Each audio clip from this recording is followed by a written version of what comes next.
Your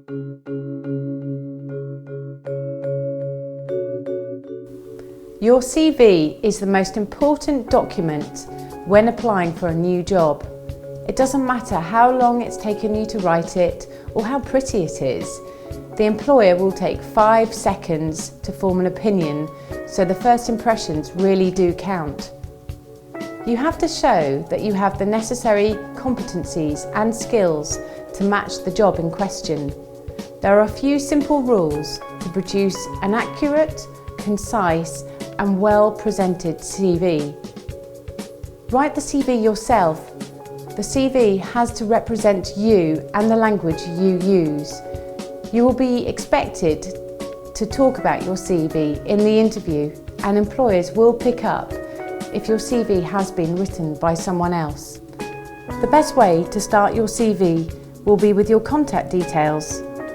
Your name, your full address, your contact telephone numbers, both home and mobile, your email address. The following are not necessary to have on your CV: date of birth, marital status and nationality. I was a big fan of using a personal profile, but of late I have found it more important to include a key achievements heading to start your CV. This shows that you are dynamic and actually have achieved in your career. Always back this up though with compelling facts. Personal profiles I find are very similar and always include the following: I am hardworking, professional and seeking a new challenge. Employment history comes next. Always give the most recent job first.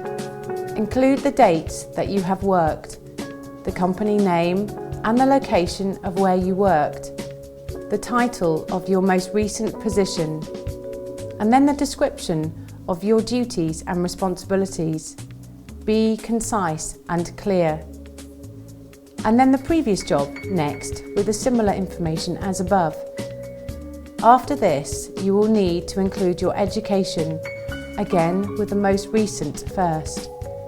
Always start with the most relevant qualification for the job. Always give the summary of your qualification and the dates and the results you achieved. This then follows with relevant training, which comes in a separate section. The interests and hobbies section should never be underestimated. Show hobbies where this can demonstrate your skills out of the workplace, and these skills could then be transferred to those in the workplace. The last part of the CV is references. You do not have to include the referee's details. In essence, make sure it is brief, concise, accurate, on 2 pages. Do not exaggerate. Keep your CV in the third person. Use relevant tense, positive words, check spelling, use spell check. Use the same font throughout and at 12 points. Tailor the CV to the job and keep it up to date. Following these rules will stand you in good stead and really help you get to the interview stage. We'll also be doing videos on preparing for the interview, strengths and weaknesses and other related interview questions. We hope that this has been informative and we welcome any feedback or comments you may have.